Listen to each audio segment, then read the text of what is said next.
আসসালামু আলাইকুম প্রিয় শিক্ষার্থীরা, আশা করি সবাই ভালো আছো। আজকে আমাদের আলোচনার বিষয় অনুশীলনী এক, প্যাটার্ন। প্যাটার্ন বলতে আমরা কি বুঝি? প্যাটার্ন হচ্ছে আসলে একটি মডেল, যে মডেল একটি নির্দিষ্ট নিয়ম মেনে চলতে থাকে। ঠিক আছে, তো প্যাটার্ন বলতে আমরা বুঝবো যে এইরকম, এটি হচ্ছে একটা মডেল। আর মডেল কীভাবে হতে পারে সেটা অবশ্যই একটি নির্দিষ্ট নিয়ম মেনে চলবে। আর প্যাটার্ন আমরা দুইভাবে পেয়ে থাকি সাধারণত গণিতের ক্ষেত্রে। একটা হচ্ছে সাংখ্যিক প্যাটার্নও পেয়ে থাকি, একটি জ্যামিতিক প্যাটার্ন পেয়ে থাকি। প্রথমে আমরা সাংখ্যিক প্যাটার্ন নিয়ে আলোচনা করব। তাহলে প্যাটার্ন মানে এইটুকু আমাকে মাথায় রাখতে হবে, একটা নির্দিষ্ট বৈশিষ্ট্য থাকবে। যে সংখ্যার প্যাটার্ন আমরা চিন্তা করব, একটা নির্দিষ্ট বৈশিষ্ট্য থাকবে, তার মধ্যে একটা মডেল থাকবে, সবগুলোর সাথে একটা সম্পর্ক থাকবে, একই রকম নিয়ম মেনে চলবে। এই কথাগুলো আমাকে মনে রাখতে হবে। তাহলে দেখো, এখানে আমি ছোট্ট করে দু একটা বিষয় আলোচনা করছি।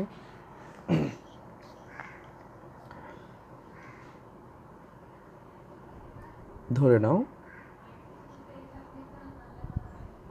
2, 4, 6, 8, 10 এরকম ধরে নাও আরও অনেক সংখ্যা আছে। তাহলে আমাকে বলা হলো এই যে এটি একটি প্যাটার্ন, তোমাকে বলেই দিল এটি একটি প্যাটার্ন। আমি কী করে বুঝবো এটি একটি প্যাটার্ন, আমি সেটি পরে আলোচনা আসছি। তাহলে এটি একটি প্যাটার্ন ধরে নাও, তোমাকে বলা হলো এটি একটি প্যাটার্ন, এর দুটি পরবর্তী সংখ্যা নির্ণয় করো। এই প্যাটার্নের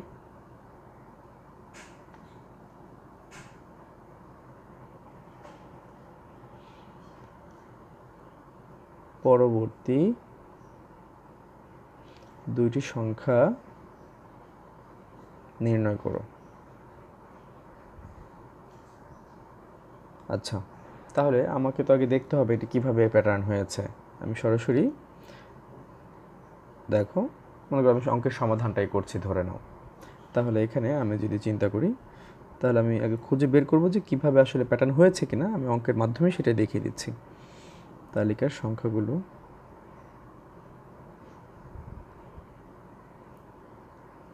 তালিকার সংখ্যাগুলোকে আমরা লিখে ফেলি 2, 4, 6, 8, 10 ... এখন আমরা পার্থক্য বের করব। এই পার্থক্য বলতে এটা কিন্তু এই যে এখানে যে আমরা সংখ্যা লিখেছি, এই দুটি সংখ্যার পার্থক্য, মানে পাশাপাশি দুইটি সংখ্যার পার্থক্য এখানে আমরা লিখছি। মানে কি পাশাপাশি দুটি, এটি তোমরা অনেকে লিখতেও পারো পাশাপাশি দুটি সংখ্যার পার্থক্য। এখানে পাশাপাশি দুটি সংখ্যার পার্থক্য লিখলেও চলবে, শুধু পার্থক্য লিখলেও চলবে। আর এই দুটি সংখ্যার পার্থক্য 4 এবং 2 এর পার্থক্য হচ্ছে 2। এই দুটি সংখ্যার পার্থক্য 2, এই দুটি সংখ্যার পার্থক্য 2, এই দুটি সংখ্যার পার্থক্য 2। তার মানে দেখো আসলে এটি কীভাবে একটা প্যাটার্ন হয়েছে, এখন আমি সেই আলোচনায় আসছি। এখানে দেখো প্রথম এবং দ্বিতীয় সংখ্যার পার্থক্য 2, দ্বিতীয় তৃতীয় সংখ্যার পার্থক্য 2, একইভাবে তৃতীয় চতুর্থ চতুর্থ পঞ্চম সংখ্যার পার্থক্যও আমরা 2 পেয়েছি। তার মানে কি এরকম একটা নির্দিষ্ট নিয়ম মেনেছে এই প্যাটার্নের, মানে এই সংখ্যাগুলো, যে কি একটি সংখ্যা থেকে তার পরের সংখ্যা বা তার আগের সংখ্যার পার্থক্য হচ্ছে 2 করে। ঠিক আছে, তার মানে এটি একটি প্যাটার্ন হয়েছে। ওই কী বললাম, একটা নির্দিষ্ট মডেল, একটা নির্দিষ্ট নিয়ম মেনে চলবে, সেই সংখ্যাগুলোকে আমরা প্যাটার্ন বলতে পারবো। সেটা অনেক ধরনের হতে পারে, অনেক ধরনের, আমরা 4-5 প্রকারের শেখার চেষ্টা করবো এখানে। ঠিক আছে, এখন তাহলে আমরা লিখে ফেলি এখানে। তাহলে প্রতিবার পার্থক্য কত হয়েছে? এখানে প্রতিবার পার্থক্য 2। ঠিক আছে, তারপর আমরা বলতে পারি, আর লক্ষ্য করলে এখানে আমরা খেয়াল করবো আর একটা জিনিস। দেখো এখানে আমরা আরেকটা ব্যাপার লক্ষ্য করতে পারি যে হ্যাঁ 2 করে পার্থক্য ঠিক আছে, এটি আবার বেড়েছে না কমেছে। দেখো এখান থেকে দেখতে পাচ্ছ পার্থক্যগুলো 2 করে কিন্তু বৃদ্ধি পেয়েছে। আমরা সেটাই লিখবো এখন। লক্ষ্য করি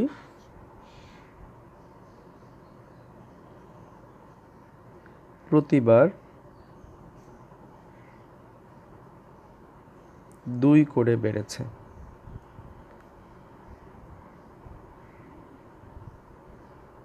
ব্যাস, তাহলে প্রত্যেকবার 2 করে আমাদের বৃদ্ধি পেয়েছে। ঠিক আছে, তাহলে এখন আমরা পরবর্তী দুটি সংখ্যা বের করে ফেলব।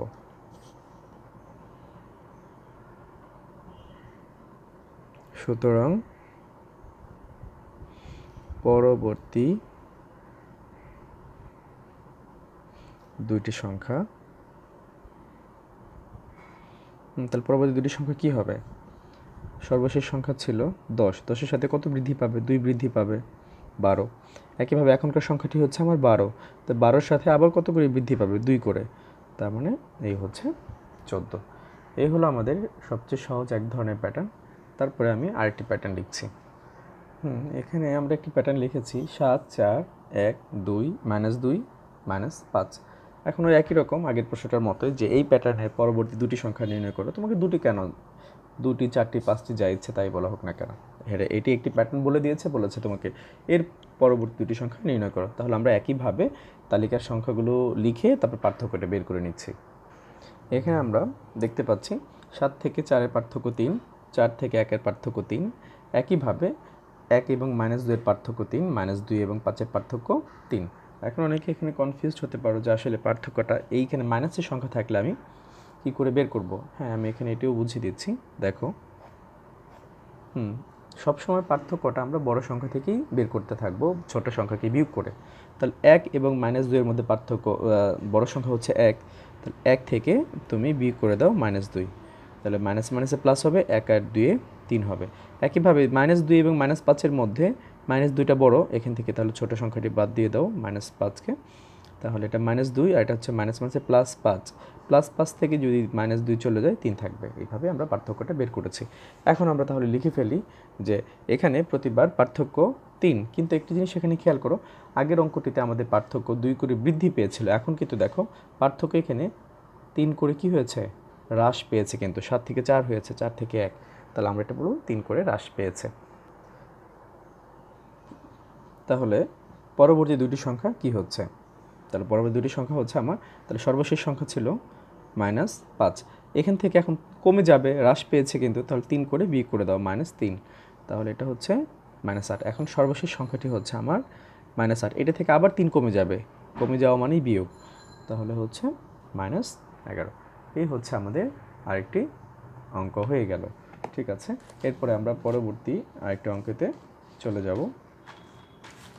দেখো, এবার আমরা একটা শিখছি, এখানে একটুখানি খেয়াল করো, 2, 4, 8, 16, 32। হ্যাঁ, তোমাকে বলে দিয়েছি এটি একটি প্যাটার্ন, তাহলে আমার আর চিন্তা করার দরকার নেই এটি প্যাটার্ন আছে কিনা নেই।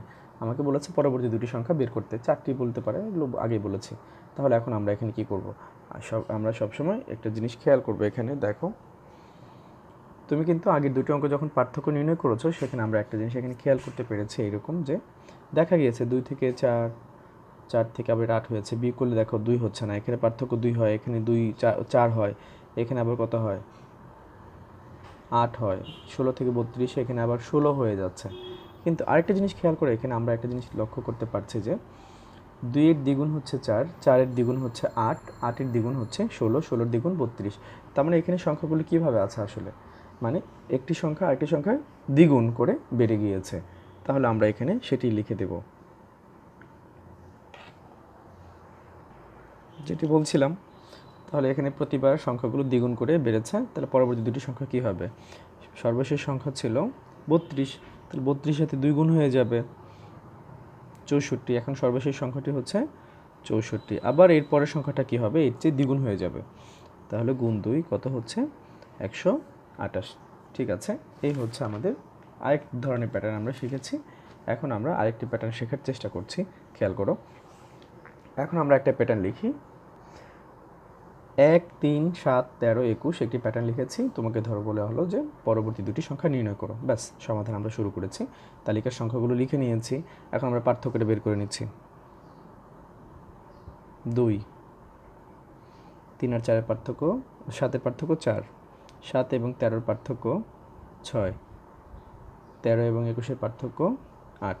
আচ্ছা দেখো, প্রথমে যে দুটি অঙ্ক করেছিলাম, 2 করে বেড়েছিল একটিতে, আর একটিতে 3 করে কমেছিল। আর একটু আগে যে অঙ্কটা আমরা করেছি, এখানে আমরা দেখতেই পাচ্ছিলাম যে পার্থক্য কোনোভাবেই কোনো সম্পর্ক মেনে চলছে না, কিন্তু একটি জিনিস খেয়াল করেছি যে দ্বিগুণ করে বেড়েছিল। এখানেও দেখো, যখনই আমরা দেখলাম যে পার্থক্য ভিন্ন ভিন্ন, তারপর আমরা ট্রাই করেছি যে পার্থক্যটা কেমন আসে। হ্যাঁ, এটা 2, 4, 6, কিন্তু এখানে পার্থক্যের মধ্যে একটা জিনিস লক্ষ্য করো, এখানে আবার পার্থক্য কিন্তু 2 করে বেড়ে গিয়েছে, এখানে পার্থক্য 2 করে বেড়েছে। দেখো, 2-এর সাথে 2 4 হয়েছে, 4-এর সাথে 2 6 হয়েছে, মানে এই পার্থক্যগুলো একটা প্যাটার্ন মেনটেন করে চলেছে। তার মানে এখানে হচ্ছে পার্থক্য হচ্ছে 2 করে বৃদ্ধি পেয়েছে। তাহলে আমি এখন এটা সেটাই লিখে দেব। পার্থক্য প্রতিবার 2 করে বেড়েছে, সুতরাং তালিকার পরবর্তী দুইটি সংখ্যা কি হচ্ছে? তার মানে এখন এখানে 8 এসেছে, এরপরে যে পার্থক্যটা আসার কথা এখানে পার্থক্য 10 হওয়ার কথা। তাহলে এখানে খেয়াল করি আমরা, যেমন এখানে পার্থক্য ছিল 2, তাহলে 1 এবং 2 যোগ করে আমরা 3 পেয়েছি। এখানে পার্থক্য 4 ছিল, 3 যোগ 4 7 পেয়েছো। এখানে 6 ছিল, 7 যোগ 6 13 পেয়েছো। এখানে 13 ছিল, এখানে পার্থক্য ছিল 8, 13-র সাথে 8 যোগ করে পরের সংখ্যা পেয়েছো। এখন এখানে পার্থক্য যদি আমার আরও 2 বেড়ে যাবে 10, তাহলে 21 আর এই 10 যোগ করে এখানে যে সংখ্যা সেটি হওয়ার কথা, মানে 31 হওয়ার কথা। দেখি আমাদের সেটা আসে কিনা। তাহলে আমি বলেছি পার্থক্য 2 বাড়বে, তাহলে এখানে 8 ছিল, তাহলে এখন পার্থক্য 2 বাড়িয়ে দাও, ব্যাস। তাহলে 21 আর এখানে 10 কত হচ্ছে দেখো 31। আবার আমরা এখানে 31 লিখে ফেললাম, এর পরের সংখ্যাটা বের করব। এবার কিন্তু এখানে দেখো পার্থক্যটা কত আছে এখন আমাদের, 8 আর 2 10 আছে পার্থক্য। তাহলে 10-এর সাথে আরও কত যোগ হয়ে যাবে, 2 যোগ হয়ে যাবে, পার্থক্য 2 করে বৃদ্ধি পাবে। তার মানে এটা 12 আর 31 হচ্ছে গিয়ে 43। এই হচ্ছে আমাদের পরের অঙ্কটা। এখানে আরেকটা লাইন তোমরা বেশি করে দিতে পারো, যে এখানে পরে একটা লাইন লিখতে পারো যে 21 যোগ 8 আর 2 10 লিখে তারপরে এখানে আলাদা, আমি তো সরাসরি লিখে দিয়েছি, তুমি আলাদা করে লাইনটা লিখে নিতে পারো।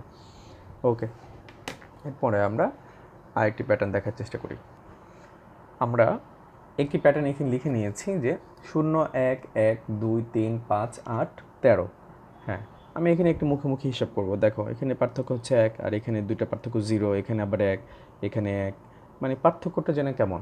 তাছাড়া অন্যভাবে আমি চিন্তা করি, দেখি দ্বিগুণ করে বেড়েছে কিনা, না ওইরকমও কিছু না, বা যে কোনো কিছু আমি চিন্তা করতে পারি, এখানে নাই। যদি এরকম কোনো কিছু পার্থক্য যদি কোনো কিছু যদি তুমি মনে না করতে পারো, প্রথমে কাজ হচ্ছে আমি সবার আগে পার্থক্যটা বের করে নেব। পার্থক্য বের করার পরে আমরা যে কোনো একটা ডিসিশনে আসতে পারার চেষ্টা করব, অথবা আসতেও পারি, দেখা যাক কী আসে। দেখো এখানে পার্থক্য হচ্ছে কত পাচ্ছি আমরা, 1, এই দুটির পার্থক্য 0, এই দুটির পার্থক্য 1, এই দুটির পার্থক্য 1, এই দুটির পার্থক্য দেখো 2, এই দুটির পার্থক্য আবার 3, এই দুটির পার্থক্য দেখো কত 5। এখানে একটা জিনিস খেয়াল করো, ভালো করে খেয়াল করি। দেখো এখানে আমরা যে পার্থক্যগুলো পেয়েছি কোনো কিছু মেনে চলা নাই, মনে হচ্ছে আমাদের কাছে এখন পর্যন্ত যে এমনি উল্টাপাল্টা কোনো সংখ্যা এসেছে। তবে এখানে একটা জিনিস খেয়াল করো, দেখো প্রথম দুটি সংখ্যাকে যদি তুমি যোগ করো 3 নম্বর পার্থক্যটা পাওয়া যাচ্ছে, প্রথম দুটি যোগ করলে 3 নম্বর পাওয়া যাচ্ছে।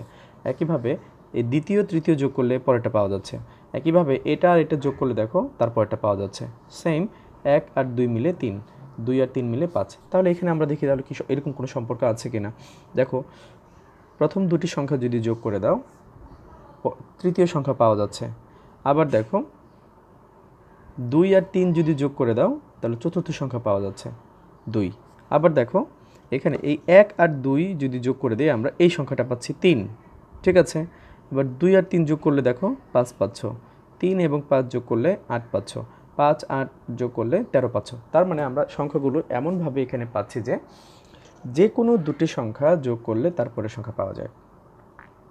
13 কথা চিন্তা করো, তার আগের দুটি সংখ্যা যোগ করলে এটা পাওয়া যায়। 5 সংখ্যা চিন্তা করো, তাহলে তার আগের দুটি সংখ্যা যোগ করলে পাওয়া যায়। তার মানে এখানে আমরা দেখতে পাচ্ছি যে কোনো সংখ্যা তার পূর্ববর্তী দুটি সংখ্যার যোগফলের সমান। তাহলে আমরা এই কথাটাই এখানে লিখব,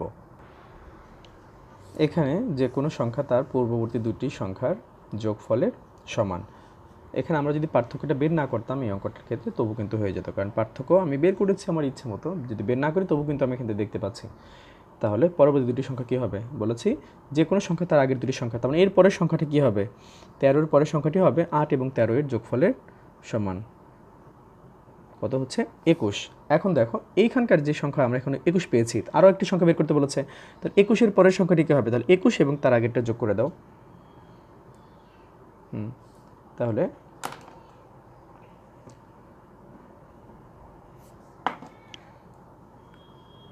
তাহলে 21, এখানে তো 21 বসলো, 21-এর আগের সংখ্যা কে 23, কারণ আমি এখানে 21 আমি পেয়েছি অলরেডি, এরপরের সংখ্যা বের করতে বলা হয়েছে।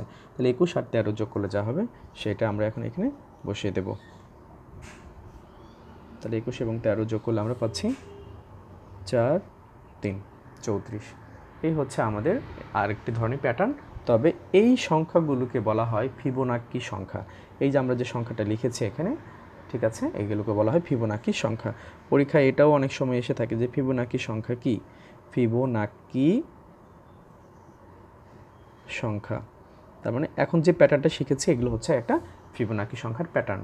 ফিবোনাকি হচ্ছে একজন গণিতবিদের নাম, উনি এই প্যাটার্নটা তৈরি করেছিলেন বিধায় ওনার নাম অনুসারে এটি হয়েছে ফিবোনাকি সংখ্যা। যাই হোক, দেখো তাহলে ফিবোনাকি সংখ্যাগুলো কেমন তোমাকে যদি বলা হয় তো দেখেই চিনতে পারবে যে দুইটি সংখ্যা যোগ করব, সেই দুটি যোগ করে তার পরের সংখ্যা পাওয়া যাবে, মানে যে কোনো সংখ্যা হবে তার আগের দুইটি সংখ্যার যোগফলের সমান। ঠিক আছে, এই ছিল মোটামুটি প্যাটার্ন। আরও অনেক ধরনের প্যাটার্ন তৈরি করা যায়, সেগুলো আসলে তোমরা দেখলেই বুঝতে পারবা। অনেক সময় বর্গের প্যাটার্ন হতে পারে, যেমন এরকম সংখ্যার প্যাটার্ন কিন্তু হতে পারে। দেখো আমি এখানে এক্সাম্পল দিচ্ছি ছোট্ট করে। আচ্ছা, এখানে লিখছি, ধরে নাও এরকম হতে পারে, আছে 4, 8, 16, 20 ... তুমি এখানে সহজেই বুঝতে পারছো যে দেখো 4 করে পার্থক্য হয়েছে। কিন্তু তুমি যদি এরকমও চিন্তা করো যে এই সংখ্যাগুলো 4-এর গুণিতক, সেটিও তো তুমি বলতে পারো। ঠিক আছে, তুমি এখানে সহজেই বলতে পারো যে এখানে 4 করে বৃদ্ধি পাবে পার্থক্য বের করলে। হ্যাঁ ঠিক আছে, এইভাবে তো আসবেই। এখন তুমি যদি বলো যে এটা 4-এর গুণিতক, সেটাও কিন্তু লিখতে পারবে। 4-এর গুণিতক মানে 4 দিয়ে যে সংখ্যাগুলোকে আমরা নিঃশেষে বিভাজ্য করতে পারি। তাহলে 4 দিয়ে 4কে ভাগ যায়, 4 দিয়ে 8কে ভাগ যাবে, 4 দিয়ে 16কে ভাগ যাবে, 4 দিয়ে 20কেও ভাগ যাবে। পরবর্তী সংখ্যা কী হবে তাহলে? তার মানে 24 হবে, সহজ কথা। তো 4-এর গুণিতক তুমি যদি বলে দাও, লিখতে পারো এখানে সংখ্যাগুলো 4-এর গুণিতক, সুতরাং পরবর্তী সংখ্যাটি হবে 24। ঠিক আছে, ওকে। তারপরে তোমার যদি এরকম কোনো সংখ্যা আসে 1, 4, 9, 16... হ্যাঁ এরকম যদি আসে, দেখো এখানে পার্থক্য 3, এখানে পার্থক্য 5, এখানে পার্থক্য 7। ঠিক আছে, ধরে নাও তারপরের সংখ্যা হচ্ছে 25... হ্যাঁ তারপরে পার্থক্য 9। তুমি দেখো এখানে সহজ করে বলতে পারবে যে হ্যাঁ এখানে দেখো পার্থক্য 2, এখানে 5, আবার এখানে হয়েছে 9, 9, 7, 16। ঠিক আছে, 2, 5 মানে এক একটা এক এক রকম করে বেড়েছে। কিন্তু এই জন্য তুমি এখানে একটা জিনিস খেয়াল করতে পারো, সরি এখানে 3 বেড়েছে, 3, এখানে 5, এখানে 7, এখানে 9। হ্যাঁ বলতে পারো যে পার্থক্য 2 করে বেড়েছে। ঠিক আছে, এটিও বলতে পারি, কিন্তু আমি কি এরকম বলতে পারি কিনা দেখো, এটা কি এরকম লেখা যায় কিনা। 1কে লিখতে পারবো 1 স্কোয়ার, 4কে লিখতে পারবো 2 স্কোয়ার, 9কে লিখতে পারবো 3 স্কোয়ার, 16কে লিখতে পারবো 4 স্কোয়ার, 25কে লিখতে পারবো 5 স্কোয়ার। তার মানে আমি বলতে পারি এগুলো কি, যে 1, 2, 3, 4, 5 এগুলো তো স্বাভাবিক সংখ্যা, আমরা জানি স্বাভাবিক সংখ্যা কোনগুলো, এটা কিন্তু সবাই জানো যে 1 থেকে শুরু করে যে সকল সংখ্যা আছে এগুলোকে আমরা স্বাভাবিক সংখ্যা। তুমি এইভাবে মনে রাখতে পারো যে যে সকল সংখ্যাগুলোকে আমরা স্বাভাবিকভাবে ব্যবহার করে থাকি, হিসাব নিকেশের ক্ষেত্রে দৈনন্দিন জীবনে আমরা যেগুলো ব্যবহার করে থাকি 1 থেকে শুরু করে। ঠিক আছে, এই জন্য এগুলো স্বাভাবিক সংখ্যা বলা হয়ে থাকে। যাই হোক, তাহলে বলতে পারি এগুলো কি স্বাভাবিক সংখ্যার বর্গ। ব্যাস, তাহলে পরবর্তী সংখ্যা কত হবে?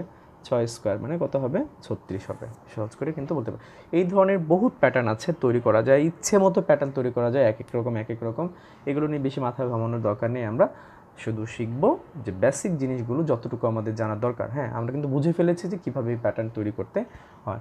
এখন সর্বশেষ আজকে আমি আরেকটি ছোট্ট একটি ম্যাজিক বর্গ দিয়ে আমরা একটা শেষ করব। আচ্ছা দেখো ম্যাজিক বর্গটা কি। আচ্ছা ম্যাজিক বর্গ আমরা শুধু শিখব আজকে। ম্যাজিক বর্গটা কি হচ্ছে আমাদের খেয়াল করো।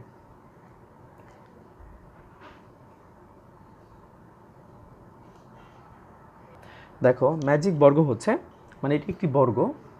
হ্যাঁ এই বর্গের ভেতরে কতগুলো ছোট ছোট বর্গক্ষেত্র থাকবে, মানে একটি বর্গ তার ভেতরে আবার অনেকগুলো বর্গ থাকবে। তবে তুমি যেদিকেই যাও, মনে করো আড়াআড়িভাবে যাও বা লম্বালম্বিভাবে যাও, সব দিকেই বর্গের ঘর সংখ্যা সমান থাকবে।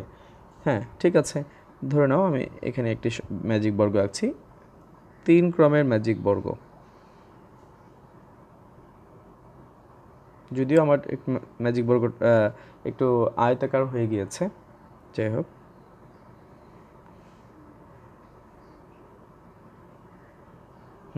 এটা কিন্তু বর্গক্ষেত্রের মতো করে আঁকতে হবে। এখন শোনো, এটা যেমন 3 ক্রমের ম্যাজিক বর্গ, এটা হচ্ছে 3 ক্রমের ম্যাজিক বর্গ বলতে কি বুঝবো আমরা? 3 ক্রমের, এটা হচ্ছে 3 ক্রমের ম্যাজিক বর্গ। এখন 3 ক্রমের ম্যাজিক বর্গ মানে হচ্ছে, খেয়াল করবে 3 ক্রম মানে দৈর্ঘ্য এবং প্রস্থ দুই দিকেই আমরা কি করব, বর্গের তো দৈর্ঘ্য হয় না, আমি বলবো যে প্রতি 3 দিকেই মানে 2 দিকেই 3টি করে বর্গ থাকবে। 1, 2, 3, 1, 2, 3, তুমি যেদিকে যাও দেখো। তার মানে আমরা 3 ক্রমের ম্যাজিক বর্গ বললে বুঝতে পারবো এটার ভেতরে কয়টি, 3 গুণ 3 9টি থাকবে। যদি 4 ক্রমে বলে 4 গুণ 4 16টি, মানে এদিকে 4টি থাকবে, এদিকেও 4টি থাকবে। ঠিক আছে, এখন ম্যাজিক বর্গ শেখার আগে আমাকে একটি ম্যাজিক সংখ্যা শিখতে হবে। ম্যাজিক সংখ্যাটা কি? ম্যাজিক বর্গ শেখার আগে আমাদেরকে ম্যাজিক সংখ্যাটা সম্পর্কে জানতে হবে। দেখো ম্যাজিক সংখ্যা হচ্ছে, আমরা একটা সূত্র শিখব। ম্যাজিক সংখ্যা আগে সূত্র শেখার পর আমি বলছি যে ম্যাজিক সংখ্যাটা কি।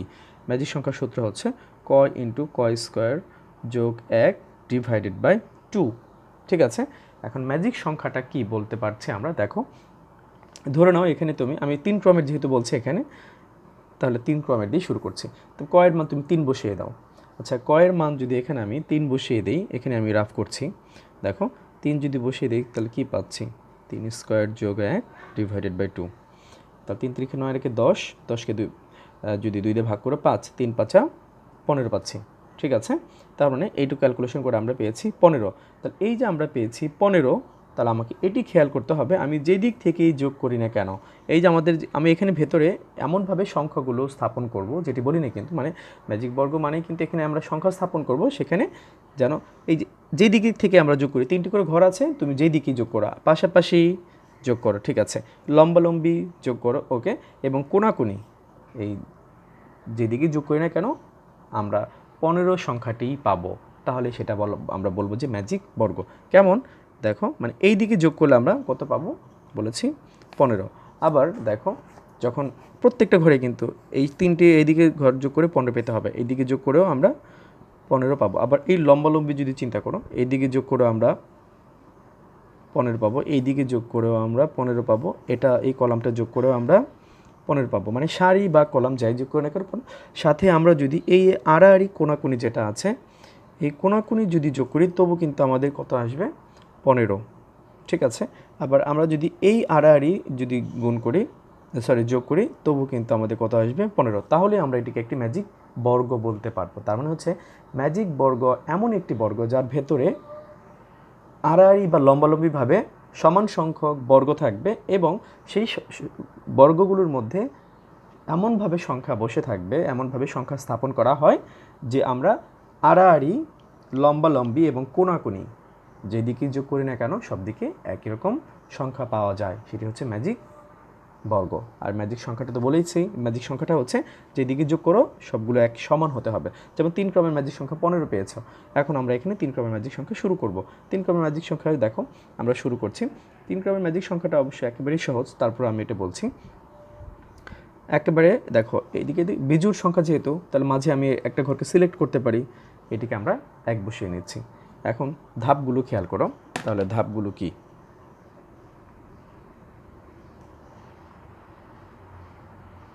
দেখো এখন এটা হচ্ছে প্রথমে আমাকে যেটি করতে হবে সেটি হচ্ছে কোনাকুনি। সবসময় আমরা একটি সংখ্যা কিন্তু সিলেক্ট করেছি ঠিক মাঝের উপরের একটা ঠিক মাঝের কলাম এবং প্রথম যে উপরে সারির মধ্যে যে ঘরটি থাকবে সেটিকে আমরা সিলেক্ট করেছি। আর এখন আমরা সংখ্যাগুলো যে দেখো, তাহলে 9টি ঘর 1 থেকে 9 পর্যন্ত 1 থেকে 9 পর্যন্ত সংখ্যাগুলো এখানে বসবে। তবে 9টি ঘর আছে, 1 থেকে 9 পর্যন্ত সংখ্যা বসবে, কিন্তু এই সংখ্যাগুলো আমি কীভাবে বসাবো, সবসময় কোনাকুনি যাবে। প্রথম ঘরটা সিলেক্ট কিন্তু হয়েছে আমাদের, তাহলে 1-এর কোনা, তাহলে এইভাবে কোনা যাওয়ার কথা, কিন্তু এইখানে তো কোনো ঘর নেই। যদি এইভাবে না থাকে ঘর, ঠিক আছে, ঠিক আমরা নিচে চলে আসব। এদিকে দেখো আমরা বলেছি কোনাকুনি যাব, এই কোনাকুনি এখানে কোনো ঘর নেই, তাহলে ঘর না থাকার ফলে আমাদের আসতে হবে কোথায়, নিচে। ব্যাস, তাহলে এখান থেকে আমরা এসেছি এখানে, তাহলে 1-এর পরে এখানে বসবে কত, 2। হ্যাঁ, আবার দেখো আবার এই 2 থেকে আবার কোনাকুনি করে যাও, কোথায় যাওয়ার কথা, এখানে যদি না থাকে, এখানে তো কোনো ঘর নেই, না থাকলে দেখো তা কোথায় চলে আসলাম, এই যে বামে চলে আসতে হবে, এইদিকে নেই মানে ঠিক এইদিকে বামের ঘরে আসলাম, কত এখানে 3। 3-এর পর আবার কোনাকুনি যেতে হবে, তুমি এখানে কোনাকুনি কিন্তু যেতে পারছো না, কারণ এখানে ঘরটি অলরেডি পূরণ করা আছে। যদি এইভাবে যদি না যেতে পারো তাহলে আবার তার নিচের দিকে আসতে হবে, তাহলে আসতে হবে নিচের দিকে। তাহলে 3-এর পরে এখানে বসবে 4, হ্যাঁ আবার কোনাকুনি যাও, তাহলে এখানে হচ্ছে 5, 5-এর পরে আবার কোনাকুনি 6, হ্যাঁ 6-এর পরে তো আবার কোনাকুনি যেতে হবে আমাকে, ঠিক আছে, হ্যাঁ এই কোনায় আমি এখানে যাওয়ার কথা। এখানে এখন দেখো ভালো করে খেয়াল করবে, এইখানে যেহেতু কোনা, ওইখানে কোনা নেই, তাহলে আমি ওপরে যদি না যেতে পারি, এখন তো আরও উপরে চলে যাচ্ছে, উপরে না যেতে পারলে কোথায়, নিচে, হ্যাঁ নিচেও তো কোনো ঘর নেই এখানে, দেখো তাহলে উপরে যেতে পারছি না, নিচে যেতে পারছি না। এরকম যদি হয়, এই যে এখানে যেটা আমরা প্রয়োগ করেছিলাম যে এইদিকে যেতে পারছি না, উপরে কোনাকুনি না যাওয়া গেলে তাহলে ঠিক নিচের দিকে, এটিও তাই, আমি এখানে কোনাকুনি এখানে যেতে পারছি না, তাহলে আমার নিচে আসার কথা, হ্যাঁ নিচেও কিন্তু কোনো ঘর নেই, তার মানে আমরা উপরে যাই, প্রথমে উপরে যেতে চাইলে যদি জায়গা না থাকে নিচে আসি, তারপর নিচে যদি না পাই, যেখানে যেমন ছিল এখানে এইখানে ডানে যদি ঘর না থাকে তাহলে বামে গিয়েছো। আবার কোনাকুনি যেতে চাইলে ওই ঘরটা যদি পূরণ থাকে, কোথায় এসেছো? নিচে এসেছো, ঠিক নিচে এসেছো। 3 ধরনের কথা। ঠিক এখানেও দেখো, উপরে এখানে যাওয়ার কথা, কিন্তু এখানে ঘর নেই, তার নিচে আসার কথা, নিচেও ঘর নেই। ঠিক আছে, তাহলে 2টা নিয়মই শেষ। তারপর ঠিক নিচে চলে আসবে, তাহলে এখানে চলে আসবে কোথায়? 7। হ্যাঁ, 7-এর পরে তাহলে এখন আবার আমাদের আবার কোনাকুনি যাও, তাহলে এখানে আসার কথা, এখানে নাই, কিন্তু এটার যদি ডানে জায়গা না থেকে বামে আসতে হবে, তাহলে এখানে আসবো আমরা, কত হচ্ছে? 8। ঠিক আছে, 8-এর পরে আবার কোনাকুনি যাও, কোথায়? এইখানে। এখানে তো কোনো ঘর নেই, উপরে জায়গা নেই, না থাকলেই তো উপরে, না থাকলে নিচে। হ্যাঁ, নিচে দেখো এখানে কি আছে? 9।